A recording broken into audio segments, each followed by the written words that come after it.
พอได้ไหมพอได้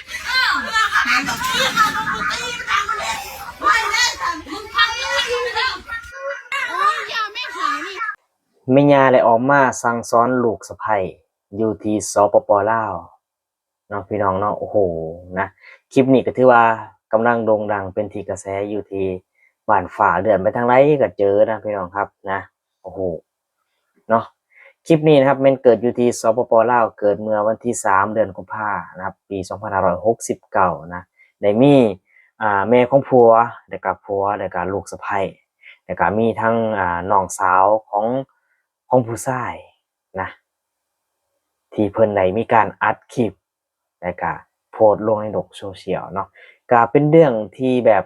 ทะเลาะกันในครอบครัวเรือนชานเรื่องผัวผัวเมียๆนะครับแน่นอนว่าเรื่องผัวผัวเมียๆนี่ผู้ใดก็บ่อยากเข้าไปยุ่งนะ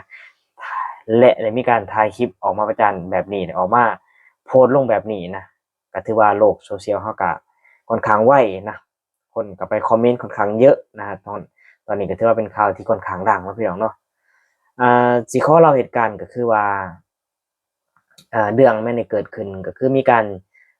ทะเลาะกันกับผัวเมียนั่นแหละมีการแย่งโทรศัพท์กันหรือว่าแย่งมือถือกันนะทางแม่ของผัวก็เลยเข้ามาเห็น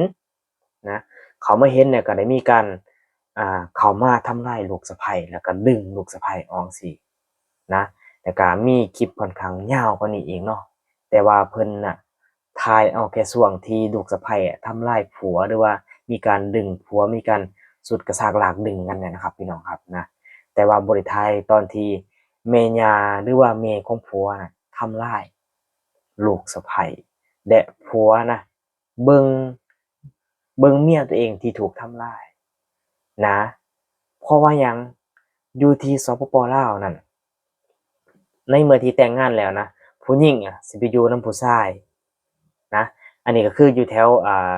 ลาวทางแถวเหนือๆเนาะพี่น้องเนาะเพิ่นก็ได้มาอยู่นำผัวแล้วก็อยู่กับแม่ของผัวน่ะนั่นแหละทางภาษาลาวเขาเอิ้นว่าย่านะพี่น้องครับแล้วก็ที่จริงอะเรื่องราวมันบ่ได้มีอิหยังเลยนะเรื่องผิดเถียงกันทะเลาะกันนี่เรื่องครอบครัวเรื่องผัวเรื่องเมียน่ะมันเป็นเรื่องปกติครับพี่น้องครับเพราะว่าลิ้นกับฟันอยู่นำกันมันก็ต้องมีกระทบกระแทกกันทะเลาะกันมันเป็นเรื่องปกติแต่สิ่งที่บ่ปกติน่ะก็คือแม่ของผัวในโลกโซเชียลก็โอ้โฮเข้ามาต่อว่าเข้ามาด่าแม่ของผัวด่าย่านะหนักเลยที่สุดเลยพี่น้องครับเพราะว่าอิหยังอันนี้ในความคิดของเบาตะวันเองเนาะเราเบิ่งคลิปนี้แล้วนะคิดว่าคนที่เป็นแม่คนที่เป็นผู้ใหญ่เป็นหยังคือบ่ห้ามและเป็นหยังคือบ่เป็นกลางนะได้มีการทำร้ายลูกสะใภ้อีกต่างหากไล่หนีอีกต่างหากนะพี่น้องนะแน่นอนว่าเขาเป็นคนมีพ่อมีแม่นะเจ้าเองเจ้าก็รักลูกรักผู้ชายรักลูกชายเจ้าเขาเองเขาก็มีพ่อมีแม่เขาก็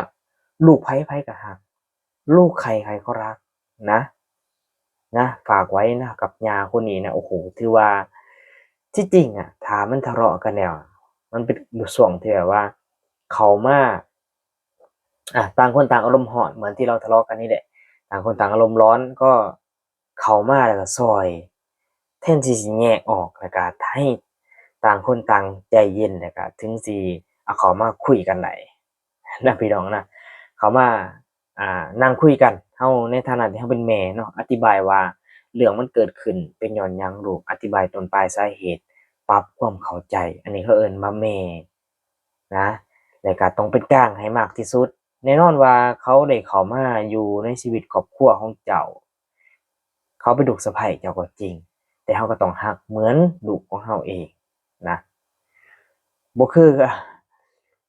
แม่ของบ่าวตอนเองนะก็ยังรักลูกสะใภ้รักลูกชายนี่น้อยกว่าอีกนะพี่น้องนะนี่คลิปนี้นะบ่งบอกให้รู้ว่าลูกไผก็รักและมีผู้หญิงอีกเว้าว่าอ่าเวลาลูกเจ้าเฮ็ดข้อยตีข้อยทำร้ายข้อยเดะเจ้าเป็นหยังคือบ่เว้าคือบ่ต่อว่านะแสดงว่าที่ผ่านมานี่แม่ของผัวนี่รักแต่ลูกชายอาจสิบ่เคยเข้าข้างลูกสะใภ้ก็ว่าได้เนาะแต่เพิ่นได้ออกมาอัดคลิปว่าเป็นเรื่องที่แบบในครอบครัวนะบางคนก็บอกว่า อย่าเข้าไปยุ่งจังซั่นจังซี้แต่ว่าทั้งเพิ่นถ่ายไว้เพิ่นออกมาชี้แจงเนาะว่าถ่ายไว้เป็นหลักฐานเผื่อว่ามีการเกิดการทำร้ายร่างกายกันหนักถึงขั้นใดไปหาโรงบาลหรือว่าไปหาเจ้าหน้าที่ตำรวจก็สิมีการฟ้องร้องกันเพิ่นก็เลยถ่ายเก็บไว้เป็นหลักฐานแม่นเจ้าถ่ายเก็บไว้บ่ผิดแต่ว่าจะมาโพสต์ลงในโลกโซเชียลนี่แหละคนอื่นเขาก็มาคอมเมนต์เต็มเบิดต่อว่าเต็มเบิดนะเจ้าเลยทำแบบนี้ถือว่าโอ้โฮถือว่าบ่ให้เกียรติเขานะบ่ให้เกียรติลูกของเขาแน่นอนว่าคนเป็นพ่อเป็นแม่น่ะไผก็รักเนาะพี่น้องเนาะ นะทุกคนที่พี่น้องที่เป็นคนไทยนะเคยมีเหตุการณ์แบบนี้แล้วก็รับรองว่าเคยมีเนี่ยหลายๆครอบครัวเนาะอยากรู้ว่าเพิ่นจัดการแบบไรเฮ็ดแบบไรอันนี้คือเหตุเกิดขึ้นอยู่ที่ประเทศลาวเด้อพี่น้องเด้อนะมีลูกสะใภ้แล้วก็ย่าทำร้ายลูกสะใภ้ผัวก็ยืนเบิ่งแล้วก็มีญาติพี่น้องของผู้ชายอีกได้ทำร้ายผู้หญิงคนนี้ก็ถือว่าค่อนข้างน่าสงสารและสิ่งที่สำคัญก็คือเด็กน้อยนะ อาจจะเป็นลูกเพิ่นหรือว่าหลานเพิ่นไห้ร้องไห้แบบโอ้โฮอย่างที่เราได้เห็นคลิปเนาะเสียงดังไห้แบบน่าสงสารนะพี่น้องครับสงสารเด็กน้อยนะเด็กน้อยตาดำๆต้องมาเห็นอิหยังแบบนี้แล้วก็เฮ็ดให้เด็กน้อยเห็นนะเดี๋ยวพอใหญ่ขึ้นมันก็ไปเลียนแบบทำตามกันจังซี่แหละนะโอ้โฮรับบ่ได้นะแม่ย่าแบบนี้ถือว่ารับบ่ได้ผัวที่ดีก็คือผัวใหม่นะฝากไว้นะทุกคนนะ คลิปนี้นะครับมีความคิดเห็นอย่างไรกับฝากพี่น้อง FC นะครับฝากคอมเมนต์ฝากพูดคุยนะคลิปนี้ขอลาทุกคนไปก่อนนะครับสวัสดีครับ